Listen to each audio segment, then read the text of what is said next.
What up, everybody, and welcome to Baz on Blades. My name is Baz, and I talk about blades, and today you can see we're going to do an unboxing. I'm going to say this is going to be quick, but it's not, because I never know when to shut up, and this video is probably going to be 30 minutes long because I'll end up talking about all kinds of crazy shit here because Baz on Blades has been drinking some whiskey tonight. Monday is my weekend, the start of my weekend, so celebrating being alive another day, I guess. And to celebrate that, we're going to do a double unboxing here at Baz on Blades. We're going to bring out a knife that we haven't looked at in a long time. That is the Kansept Pretatout. The Kansept Pretatout, and I have both of the 154cm micarta versions. Many of my longtime viewers and subscribers know the word Pretatout is French, and it means buttery croissant. Believe it or not. So one of the knives that we have in one of these boxes from Justin at White Mountain Knives is another version, a third for my collection version of the Pretatout, and that is why I've got my two micarta versions out here. Look at this Batman colorway here, black micarta, that super dark ano on that pivot collar, and then everything blacked out. That is a sexy ass knife right there. And talking about sexy ass, I cannot spend too much time on this video because your mom called me earlier. She needs some attention, so if you hear some noises later on tonight, don't worry. That's just Baz on Blades taking care of business. Let's get these boxes open here. Not room for a lot of peanuts in there. So, to you, Justin. Justin at White Mountain Knives, where I do majority of my online retail shopping. If for no other reason than his service has always been perfect, and he offers a 10% discount codes. And Baz on Blades is a cheap ass. That's one of the reasons your mom likes me. And here we go. We've got a Kizer. We've got a Kansept. I've got some knives out here to do size comparisons. I've got a lint roller out here because Baz on Blades doesn't like shit on his damn background if he can help it. And let's take a drink of whiskey. Delicious. Delicious. It tastes like whiskey to me. So let's before we do this Kizer that is one of Justin's exclusives, again, Justin at White Mountain Knives. Go there. It's a great place. I don't get a dime for saying that, but damn, I've done so much business with him, I've never had an issue. His prices are competitive. Hell yeah. Let's see here. Let's pull out this first knife. It is the Kansept, and this is a more quote-unquote premium version of the Pretatout. There was all kinds of versions. There was the micarta 154cm versions. There was the titanium frame locks with S45vn, I believe. And then there is this version, which is also a titanium frame lock, but it uses their stainless damascus. And I believe this is one of these Chinese stainless damascus, like so many of these manufacturers are using. We first saw it, I believe, from who? From Civivi is who we first really started seeing it from. And then it sort of swept across everything. But what we've got here is a Pretatout. It is a titanium frame lock. It is in a bead blast. It has that dark blue anodized collar on there, and that's awesome. That is awesome. That is a beautiful pocket clip. There is no freaking way I'm going to carry that in my pocket all the time and scratch that beautiful piece of damascus up. I got lucky on that pattern. That has got so much going on. Baz on Blades is a lucky ass bastard. What is that stuck to my finger? Oh my God, it's a growth. There's a piece of tape. Let's see how this thing opens. Flipping. Yeah, just as good as my other two. Let's take a look at that stainless. Oh, and they did it on the bias. It's ground on the bias, so I get a sloped. That is awesome, because the majority of these that I've seen in photos or in reviews, the Damascus pattern just went straight across. It was just like lines straight across. And I think that's really one of the least interesting patterns. That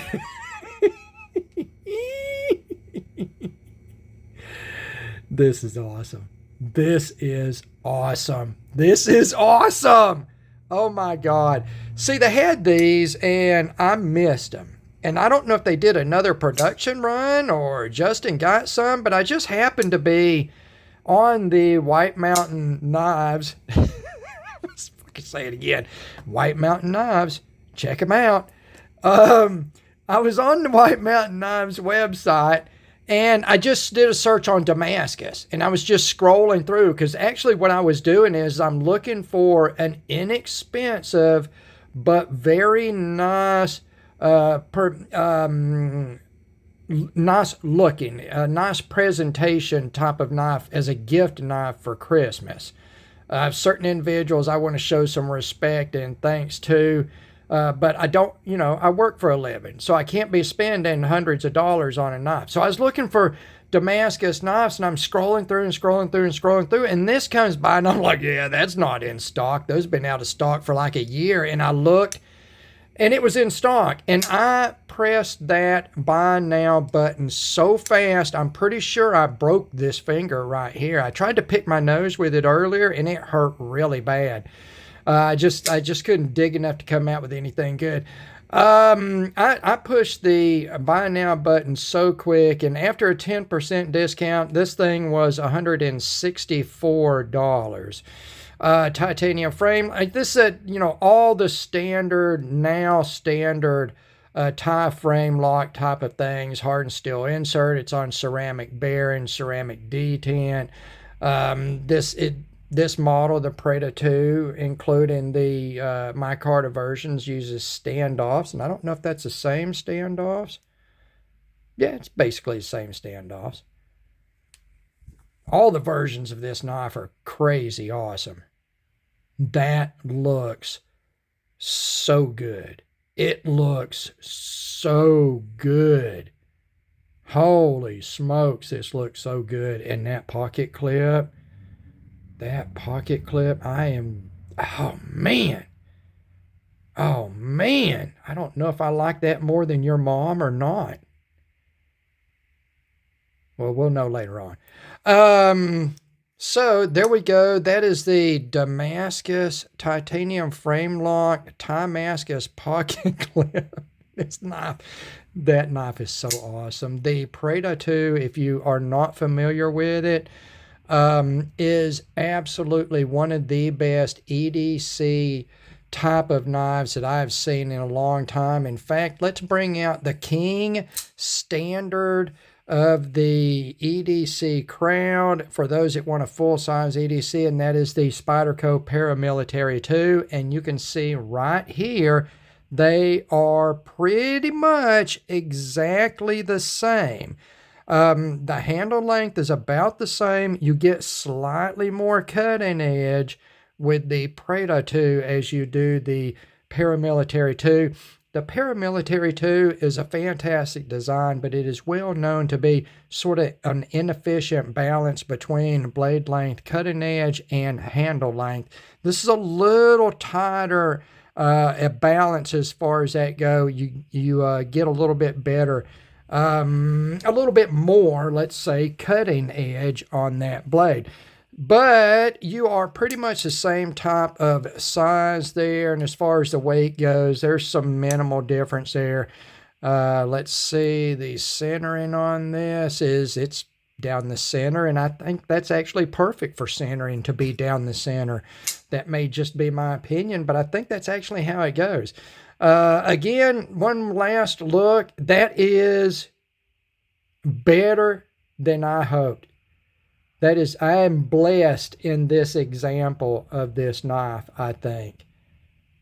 to get such an awesome pattern in the blade, to get such an awesome pattern in that damascus detailing that you can see I've already rubbed on with my hands, and I have lotion on my hands. That's the reason it doesn't pop as hard now as it was before. I've rubbed across that. All I have to do is take a paper towel with some Windex on it and wipe that off, and it will bring that pop back. That is true for all anodization on titanium. Awesome. So let's go to this second knife. This is going to be the hotness right here. Kizer is one of those Chinese brands that came early on in the sort of premium modern Chinese knives. I think Kizer and Riot were probably the first two that I encountered myself. And I've had good luck and good service out of quite a few different Kizers that have come across my collection in my table. This is one that I initially did not have any interest in. It was a combination of the design, which features an opening system that I absolutely do not like. And the materials were just not exciting enough in the standard version to overcome my dislike of the opening. And what we've got here is the Kizer Knives Momo. Is a Vladimir Legachev. I'm assuming that's Russian. It sounds very Russian to me. It's Russian enough to be a bad guy in a Bond movie. I can tell you that right now. So that's a win as far as I'm concerned. If he's got like an evil guy laugh, I like the guy already. This is an exclusive Justin has set up with the company, and it is an S45vn blade in titanium build with Purple Haze carbon fiber scales on it. It's a liner lock with steel liners. This does feature a mirror DLC blade finish, which is a highly polished blade that is done in a DLC coating, which is extremely molecularly thin. Oh my God, let's drink some whiskey. I can't believe we said that word. And no, we're not trying again. I can't take the time to say that word again. Your mom's waiting. So, it's a very, very thin coating that is actually bonded at the molecular level with the skin of the steel of whatever the coating's on. So I expect it to work very well with a polished or mirror finish. We got us a pouch here. I'm not talking about any of this shit. I'm just talking about this finish that we're getting ready to see. And there's a piece of tape on there. Get that piece of tape off. So here we go. The Kizer Momo. This is a White Mountain Knives exclusive. It does have titanium bolsters instead of the aluminum bolsters that the standard version has. It is still a steel liner lock, but it does feature these Purple Haze fat carbon scales over it. It's got this sort of pencil thin. I immediately was like Art Deco, pencil thin sort of pocket clip. It's a very high up across the body towards the spine of the handle. May or may not like that. And you can see right now exactly what Bazon Blades does not like about this knife. It is a front flipper. And I think that front flippers it is a design that was created in answer to no question at all. It's just, if you like it, you like it. It's okay. It doesn't really, to me, it doesn't really add that much to the knife world other than just another opening technique that I don't like. But if you like them, that's okay. I've always said that people that like front flippers are probably the type of people that pick their nose all the time. So front flippers are nose pickers as far as Bass on Blades is concerned. And that means that Bass on Blades now is going to have to be a nose picker. So I'm going to, oh shit. Well, that just fucked that all up. So I just wiped on that with a contaminated towel, apparently, that had oil or something on it. So we just lost the whole mirrory sort of polished look, but maybe that's a little bit better, dumbed down a little bit, just like Bass on Blades is. And let's drink a little whiskey on that one. Oh, I got to hurry up. Your mom's going to start without me. So here we go in the Momo. This is a large front flipper liner lock folder. It is a beautiful, beautiful design. A lot of people say it's like a folding kitchen knife. It's very much a sort of like a bastard child of sort of like a Santoku and a French chef knife is the vibe that it's giving me. It's just a wide open design. Again, my hands are large hand volume with medium length chunky fingers because God loves me enough to where he did not give me anything on my body that was a standard fit ever. So it's a large sort of wide open design. I think it is absolutely stunningly beautiful a design. I even like it closed because it's got such an extended flipper tab on it for a front flipper. It's got a beautiful profile even closed. This black hardware finish with the Purple Haze fat carbon fiber here, and then the what used to be a really shiny blade finish until Bass on Blades arrived on the scene. And he was quick to wipe smuts all over it. And he's still wiping smuts all over. Maybe just some different smuts. I don't even know where that rag's been. I picked it up out of the floor next to the bed. Let's see here.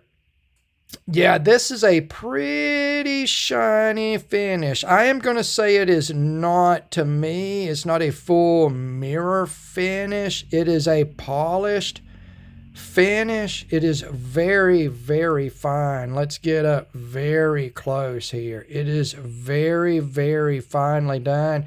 I would not, I wouldn't say that's a full mirror, but it is very polished with no apparent texturing at all in it. I mean, we could probably get up close and find something. It's pretty thin blade stock. I think it's like 120 thousandths, slightly less than 3 millimeters, I believe, is what I remember. I could be way off on that because math be for smart people, not for Bass on Blades. We got a solid backspacer here, very minimal integrated loop here to attach your, whatever you want to hang off of it there, which I don't know that I would do with this knife, but that is a beautiful, beautiful, beautiful knife. I love me some fat carbon. Of course, we had, the Arctic Storm out here earlier, and now we've got their Purple Haze, and I like both of these very much. Let's bring some other knives out here. Just see how big this Momo is. Is this thing Momo bigger than anything else? Whiskey. Momo bigger than anything else. Oh my God. So we've got the Goliath out here. This is the Gen 3 of, who makes that? Max Ace? Max Ace Goliath? Yeah, Max Ace knives right there. Love this knife. The Goliath is way yonder bigger. It is just a big ass knife. The Momo is supposed to be like 4.5 0.17 inches in metric. That's like 10,000 kilometers or something in metric. Again, we'll bring out the PM2 and line it up next to the Momo right here. Mo. Mo.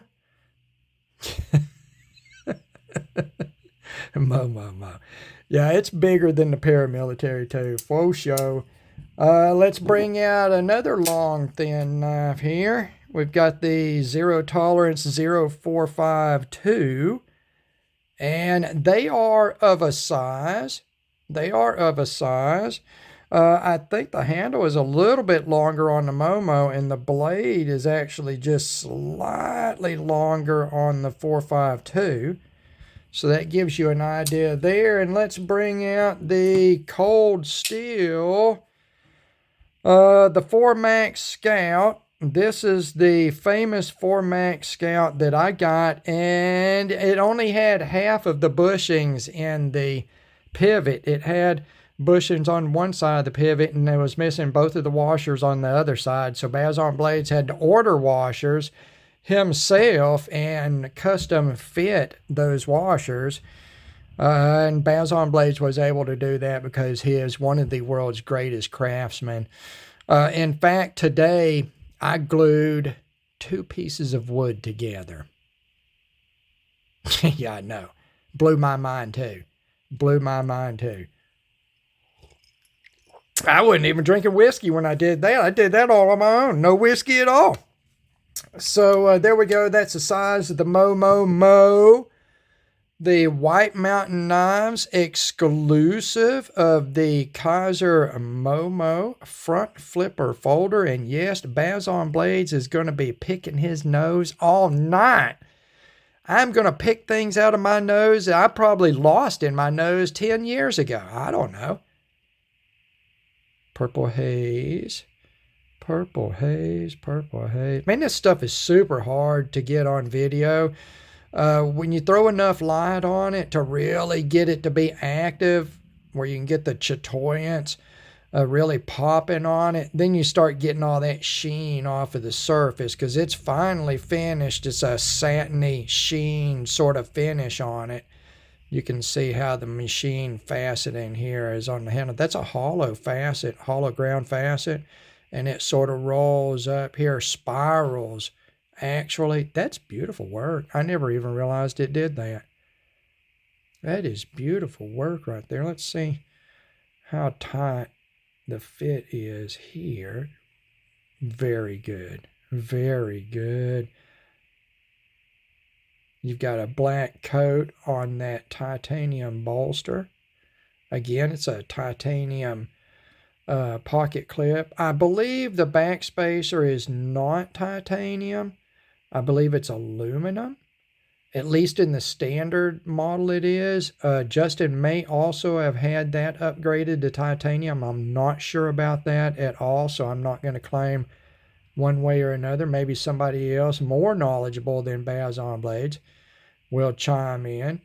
Weight relieving on the inside of those liners. It's not heavy at all. It's not unwieldy. It does have a very, I'm not going to say a kitchen knifey sort of feel because it's got a lot more curve in the handle than a traditional straight-handled kitchen knife. But it does have, as far as the profile, the cross-section sort of feel of it.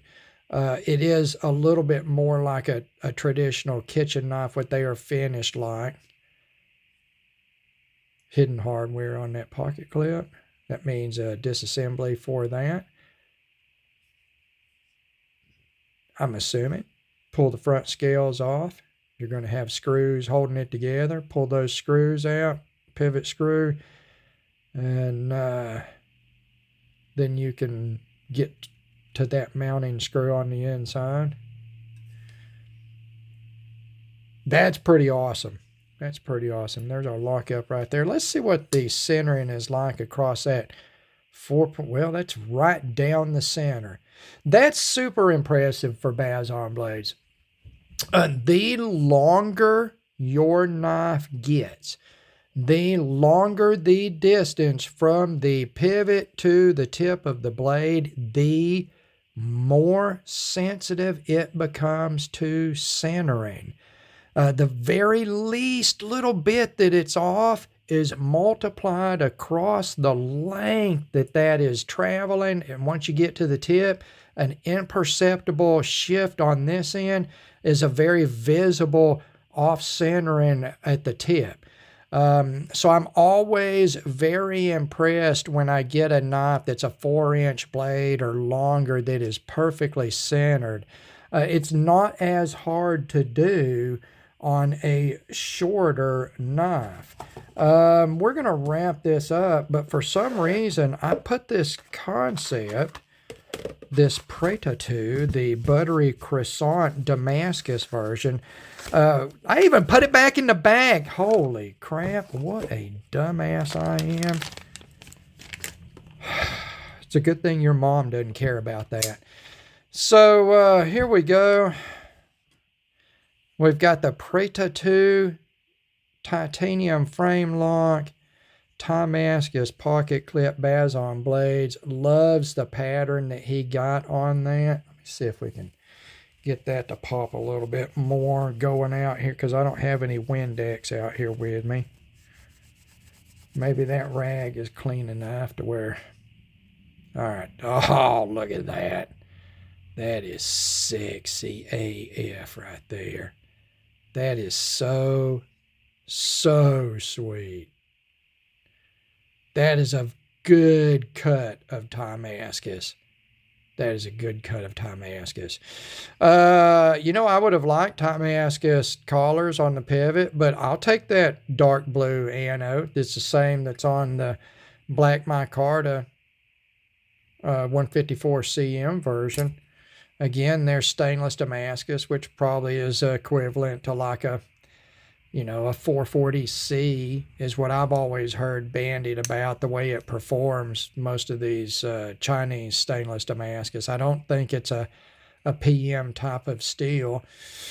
So it's not going to perform as well as Damascus steel, which is not one of the world's best performing steels itself. That is absolutely beautiful, though. So we got that. We got the Kizer Momo. So that's 3 times I've been able to open that knife under the camera here, as big as it is, well over 9 inches long. And that's a pretty shiny blade right there. All of that black, that Purple Haze carbon fiber. This is just a fantastic looking knife. It is absolutely a fantastic looking design. It is a fantastic looking design. I didn't see any issues in the fit and finish. Now, of course, we're going to, sometime in the near future, hopefully, if I don't forget, we're going to follow up this initial impressions unboxing video with some in-depth review. I'll do a shorter video of this one right here because I've already got extensive video out there on the Pretatout folders. We'll do a full-length video on this one right here. And there you go, guys. Let's see, 4. Yeah, buddy. Your mom is going to be so impressed. I'm totally getting that tonight. As always, thank you very much for taking the time to watch one of my videos. God bless all of you, and we will talk to you again.